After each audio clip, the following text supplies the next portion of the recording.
Afternoon. Happy Tuesday. Remember, I told you we had the Tuesday talks. We got Tuesday talks, and we'll just do that once a week. I know I do morning manna every morning. So on Tuesdays, I just come with a Tuesday talk. A Tuesday talk. Sometimes it may be about leadership, sometimes it may be about professional growth. It just could be a number of things. So last week we talked about women supporting women, but today we're going to be talking about what keep you revisiting and delaying your healing. So this is like self-help. It's like self-help. Because if we be honest, most people go back to the things that hurt us the most, and it's hard to let it go. So we're talking about what you keep revisiting. What you keep revisiting is delaying your healing. Is delaying your healing. This is for women, men, people who are in relationships. You can't prosper in your new relationship because you still got your old relationship stuff, and you keep bringing it up to the person or whatever. So we're gonna be real talk. I hope everybody would just come on in and let's talk about it. Let's talk about it. And then I'm going to bed. I went to work early this morning. Let's go. So, all right, let's talk. Let's talk about this. What you keep revisiting, right, is delaying your healing. Let's talk about this. It's not polished talk. This is not polished. This is not churchy talk. It's not church talk, okay? I do that in the morning, Monday through Friday, 6 a.m. I'm on morning manna. But this is about life talk. How many of y'all just need to talk about life sometime? Life be lifing. That was the phrase, what, the last 2 years? Life be lifing. Life can be cutting. Life can feel tragic. Life can feel unsettled. And then some of us just have smooth sailing lives.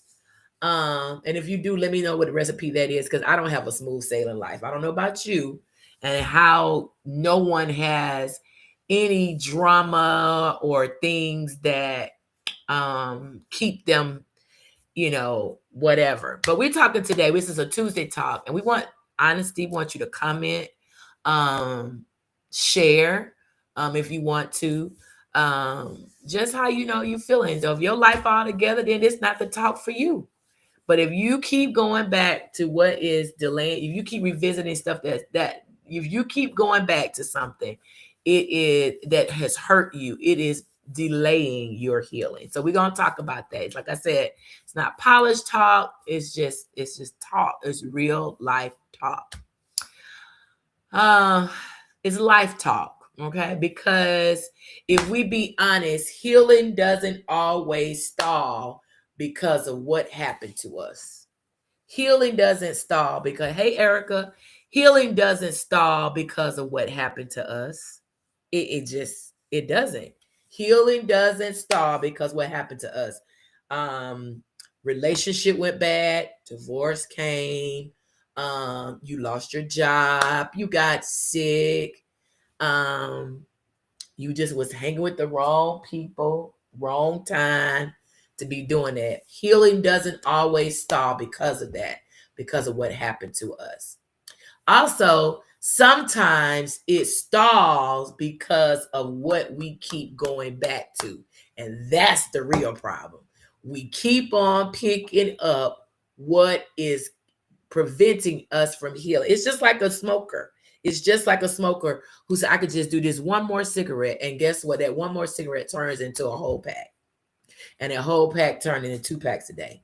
And then the 2 packs a day go to 3 packs in 2 days. So we keep going back. When you're a drug addict and you've been delivered from drugs, you cannot hang out with the drug addict. Okay. If you're a woman or a man that has been in adultery and you still fishing on these sites, and your wife or your husband has forgiven you from doing it, you can't keep going back to stuff like that. So it stalls because what we keep going back to, we keep on touching the fire, keep on touching. Your mama used to tell you, baby, that's hot, and you didn't believe until you touch it. Pow, and then it's hot, right? And I'm not just talking about people. I'm not talking about people. I'm talking about memories. I'm talking about conversations. I'm talking about versions of yourself, moments we replay in our head like they're going to change the healing. Because I'm going to tell you, memories would take you somewhere. I'm going to just be honest with you. If you sit there and let your mind make you reminisce about some stuff, it will pull you back into some places that you didn't need to be. Even conversations, like, you be careful of your conversation. In this dating world, you have to cut off people who you know in the beginning. When they start talking stupid in the beginning, Yogi be like, bye, I ain't got time. I don't have time. Right? So we're not just talking about people, we're talking about situations we put ourselves in with what? This, the mind, the mind. Moments will replay in our heads like they're going to change the ending because we keep going back to it. But guess what? They won't. They are moments. And we have to ask God, and I said one churchy, but we do have to have a vice, which mine is God, to help us with our moments. Help me with my memories. Because I'm like, there are some memories that make me angry, not just because I'm trying to heal from whatever, but there are some memories of people, places, and things that makes me livid. And so I have to always be like, nope, not going there. That's what I told on the morning man. Yes, I was like, nope, I'm not participating. And so even those situations, I have to say, nope, I'm not participating. I have to go back and do something else. I have to go look at, shift what I'm going through, what I'm doing at that moment. Let's be honest, though. How many of y'all ready to be honest? Some of us are exhausted. Some of us are exhausted not because we're healing, but because we are reliving those things in our head. We revisit what they said. And y'all know when you think about what they said, it will bring up a whole platform of thoughts and what ifs. We revisit what they said. We revisit how they treated us. And that's why a lot of people have childhood trauma. I never knew that a person could hate their parent until 3 weeks ago, 2 weeks ago, maybe a week ago. We had a resident to die and she died alone. Well, talked to her son yesterday. Her son hasn't spoken to her in 20 years. And to let him know that she's dead, he had no whatever. But I don't understand how someone could feel like that about their mother, but I'm not in his shoes. So whatever happened, maybe it's a reflection of what she said or how she treated him. So we revisit how people treated us. We also revisit what we should have done differently. I should have did this. I should have did that. All that, y'all, is preventing us from moving forward. We also revisit this, why we didn't see it sooner. Guess what? That sometimes it's just in God's plan for you to just go through it. We keep reopening wounds and we call it, guess what we call it? Processing. So you tell me, when you got a scratch on your arm, right? You got a scratch on hey, a cousin Trisha, you got a scratch on your arm and it is actually healing because you're not touching it. You're not nurturing the wound. It's healing naturally. And then you're going to tell me you're going to go back and cut it back open? Because that's the same. If you say that you're going to go back and cut the wound open so it can bleed all over again, that's what going back to what started. Y'all do that, and we do that in our lives. We go back to what they said. We go back to how they treated us. We go back to what we should have done differently. We go back to what we didn't see sooner. We're reopening wounds. You're literally taking a knife, cutting it open, and you say, I'm processing. But there's a difference, y'all, between processing pain and camping out in it. There's a difference. There is a difference. There's a difference between processing pain and then just setting up shop with pain. It's a difference. Processing, when you think about processing moves you forward. It moves you forward. It may be little small increments, but it literally moves you forward. When we go back to it, we talk about some what if, coulda, shoulda, woulda, whatever. Guess what? Revisit and keep us stuck in that stuff. It like keeps you stuck in a piece of gum. And you just trying to, you know how the gum just keep on sticking to you. It's like being stuck in a piece of gum, and you keep on pulling, but eventually you get tired of pulling. You just like, I'm just gonna keep it on my shoe. Erica said because it's comfortable. Why we go back? Yeah, it's because it's comfortable. We don't want to know why. So why do we do that? Because she answered my next question. Because she said, because it's comfortable, why we go back. Because that's what we know. We don't try to learn new things. We don't try to be around new people, new situations. We stay hurt in a ministry that's not even feeding us, because guess what? That's when my mama went to church. That's when my daddy went to church. I left my dad's church. He was a pastor, and I left my dad's church because that's not where I belonged. That's not where I belong. It wasn't because it was my dad. It was just that I wasn't thriving at that ministry. It was just too much going on. I was young. They were old. I need more than that. And so I left my dad's ministry. A lot of people stay stuck in situations because you don't want to offend nobody. It feels safe because when we're familiar with something, it feels safe. And when we got to learn something new, we don't want to deal with that. It's uncertainty. I don't know if these chicks gonna like me. You know, that's why a lot of people don't participate in the sister circle. I think I'm the most genuine, outspoken person ever to meet and talk with. I could basically talk to everybody. When you start acting stupid, and I'd be like, nope, not gonna do it. But I think I'm a genuine person that you literally can talk to. But some people can't even take that because they have had so much trauma. They got walls after walls after walls. So guess what? They are comfortable in their what? Behind their wall. You know that, every pain can become comfortable when it's known, right? Even when you in pain, even when you know it hurts, guess what? It becomes comfortable when it's known. What does that mean, Yolanda? It means this. You know how that relationship hurt you. You know how. You know that job drained you. God, yes, it did. You know that job drained us. You know how that season broke you, whether it was through sickness, you went through a financial hardship. You know all of that. And when we know that, pain makes us comfortable. It makes us comfortable when it's known. But healing, though, healing makes us step into something unfamiliar. Yeah. And that's why we get stuck. I ain't finna do that, Lord. Yoga ain't finna do that. Healing acts pushes you out to step in something unfamiliar.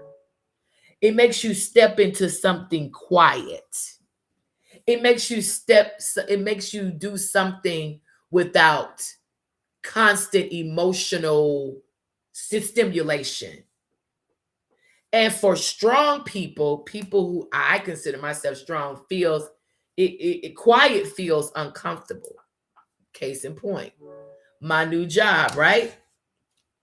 With my new job, oh my God, these people. This is funny.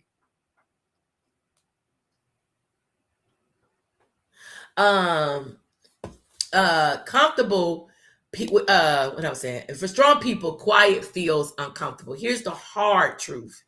Guess what? This is what's gonna really hurt us. You cannot heal what you keep rehearsing. Pow, pow, pow, pow, pow. You cannot heal what you keep rehearsing. Erica says your heart is genuine. That's what drew you to the sister circle. Yeah, I thank you. I literally am a genuine person. I'm no nonsense though. I'm no nonsense. So when you come with it, I'm like, okay, do you want me to respond or you just want me to listen? Because most time when I respond, everybody can't take it. And then some people like, I need to hear that reset. I need for you to shake me back into reality. You cannot heal what you keep rehearsing. What that means is every time you replay the story, every time your body relives it, every time your nervous system doesn't know the difference between now and then because you keep rehearsing it. It happened 10 years ago, but you keep it on replay. The very thing that hurt me in my marriage is now behind me. I can have a conversation with my ex-husband. He was the problem, not me. And I always tell him that now. You were a liar. You were a liar then. You're probably a liar now, you know? And that he's not my problem anymore. He's somebody else's problem. He's somebody else's problem. The lies, the deceit, the cheating, all that. Guess what? You were the problem, not Yogi. So I don't shoulder that, but I get angry because I'll replay in my mind that I should have picked this up soon. I should have picked this up before I married that joker. But guess what? The signs wasn't there. But then one day I said, he living rent-free in my head. What am I going to do with this? Nope, not going to participate. And so I had to forgive him for me. And that's how I was able to heal from what he did to me. And now I can have a conversation. It's like, oh, okay, yeah. Caught him in a lie a couple months ago. You know, you say you doing one thing by yourself, and you live with a whole woman. I'm like, yep, I knew that lie was gonna come out. Don't try to sell me a wolf ticket because I don't really care. I don't care what you do. I don't care what you do. But that talking to him, it showed me that I'm healed. That was 9 years ago. We split, and life is good. And I don't allow myself to go down memory lane like when it first happened. I was angry. I was bitter. I was mad. Right? I don't even do that no more. I'm like, okay, can't you talk to your daddy? And I move on. I don't do that. So while you say I'm trying to move on, your mind is telling you, let's go back one more time. Nope, don't let your mind tell you that. So you got to understand that healing requires discipline. This is why we need to have a circle of people. It may not be the sister circle. Maybe you have a prayer group you need to be a part of. Maybe you need to go out with whatever. Because I'm going to be outside this year. I'm just telling y'all now. That's what the young people say. I'm going to be outside. I'm now over the connections ministry at my church, the singles ministry. No, it's not a hookup ministry, but we're going to be working on us, like healing us so that we can be whole with somebody else. Because a lot of people ain't ready to be in a relationship because you got a whole bunch of junk and baggage, right? So your mind keeps saying, let me go back one more time. Nope. Tell your mind, nope, I'm not participating. Healing requires discipline, not just desire. Let's talk about closure, though. Do we really, really, really, really have closure? Nope. Closure, and this is just Yogi's term, closure is overrated. You never, even when people die, oh, she need closure. You ain't gonna never have no closure when your parent die. You're going to always remember closing the casket on your parent. And I've not had a parent to die, but I've closed caskets on siblings. I've closed caskets on my niece who was like my child. Closure is overrated. So we use that so loosely. You can't tell a wife that she gonna get over closing casket on her husband or vice versa. You're not. Closure's overrated. Healing, most healing though, doesn't come from answers. It comes from acceptance. We have to accept that they're no longer here. Even in a marriage, we have to accept that we're no longer in a relationship. When you lose a job, you have to accept you don't have that job. So is it closure? Because I've had some trauma from some jobs. When I left defects, I literally, when they bamboozled me in Fulton County defects, baby, I needed counseling because I looked at all the stuff that I did from a case manager, and I made it to the program director and got bamboozled because people didn't like it. I was holding people accountable. So somebody could go in a side room, talk about complaints, and because I've given you all these years, you're going to believe what they say. That traumatized me. And it was from that point I said, oh, never again. Case in point, that's why I'm not at my previous employer, because you ain't going to talk to me crazy. We're not going to do stupid stuff. And therefore, I'll just bow out gracefully. So accept it. So we never really close. We just it comes from acceptance. That's where we heal. We have to accept the fact that our parent is gone. I have to accept the fact that my parents not gone, but they are aging in place, and I see it, and it's heartbreaking for me. When I tell you I'm wrestling with that, it's heartbreaking to see that my mom is not the mom I've known for 53 years. She is the one who's 85 now, and now I'm helping her age in place. My dad, 88 years old. It hurts, y'all, to see my parents age. I'm blessed to have them, but this is a part that I have to accept. They're not getting younger. They got more years behind them than they may have in front of them. I'll never have closure for that, but I do have to accept where they are now. So when we accept stuff, you have to accept the fact that people may never apologize. Yep, Trisha, it's happening before our eyes, right? We have to accept that people may never apologize. Can I tell you something? My ex-husband apologized to me years after and told me he was sorry. And you know what I told him? Oh, that's fine. But guess what? I had forgiven you a long time ago, because forgiveness is for me. So you have to be able to accept that people may never apologize. You also have to accept the fact that you may never fully understand why something happened to you. For those of us who have battled cancer in our body, we don't understand why you chose me, God, in our 50s, in our 40s, in our 30s. We may not ever fully understand that. It may never, ever, ever make sense. And still choosing to move forward anyway is what we have to do. So waiting for closure, guess what it do? Because it's really not closure. I don't like using, oh, I need closure. Girl, you ain't gonna never get it. Bro, you ain't gonna never get it. It's called accepting. Waiting for closure keeps you emotionally tied to people, places, situation, death, all this stuff that have already moved on. The casket is closed. We've gone to the cemetery, or they've gone to the crematory. I don't have closure because that's my whoever. So stop telling people, oh, I'm so glad you got closure. They didn't get closure with a casket closing. They didn't. Mm-mm.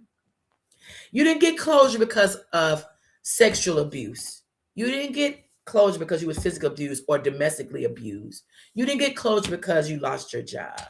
You just accept. We have to get to a part of acceptance. And that's how we move on. Erica says, absolutely don't understand, but I'm grateful It has made me stronger. Yes. So waiting for closure keeps us emotionally tied and to people and situations that have already moved on. They've moved on, right? And that's not fair. Guess what? It's not fair to us. That's not fair to you. I never told you it was going to be fair. Some of us are revisiting because we're still negotiating. You still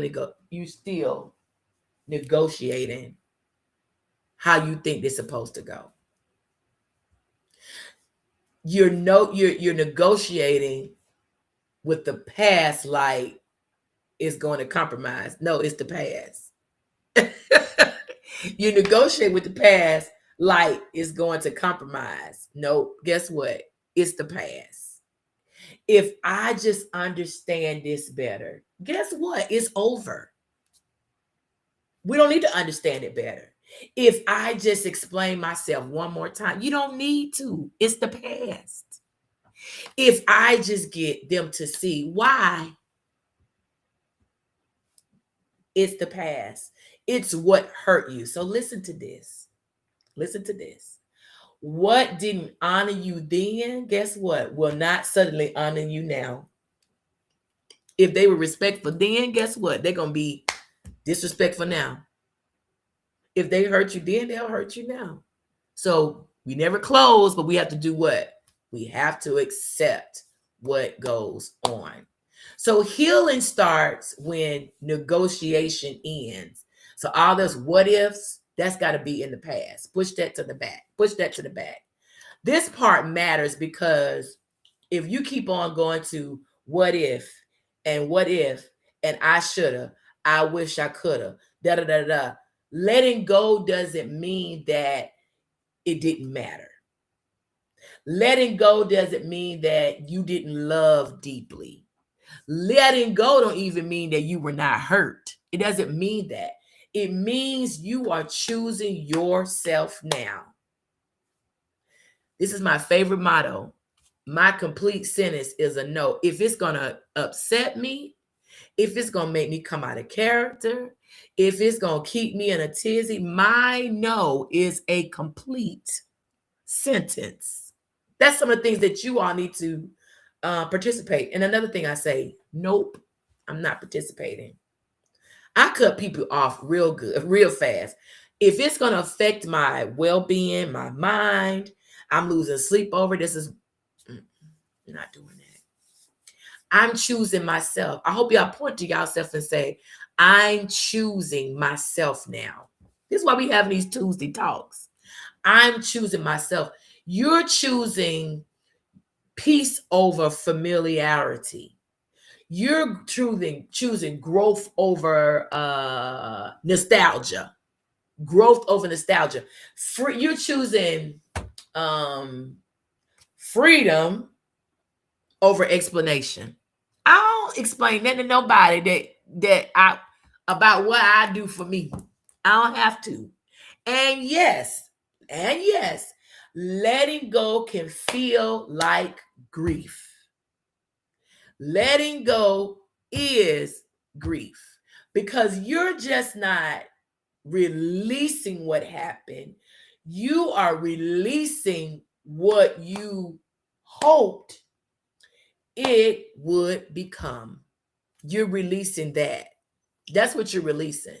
So what did you do instead of revisiting? What do I need to do? So what do I need to do? Instead of yoga, instead of me revisiting this, what I need to do? You need to redirect. Redirect your thinking. This is why it's good for us to have hobbies. This is why for us to good have circles. This is why we got to have something outside of church. Because I'm going to tell you, I look at some of these church people, I'm like, y'all going to die.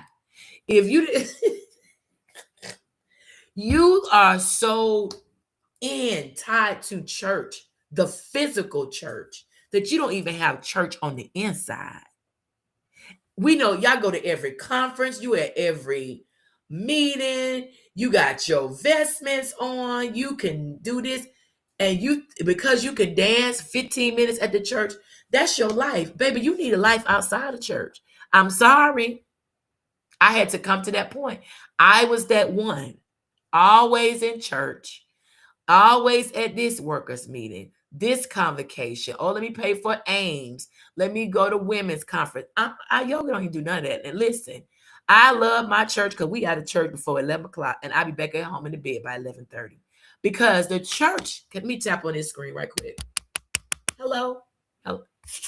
Hello, can you hear me? The church is in you. It's not in the building.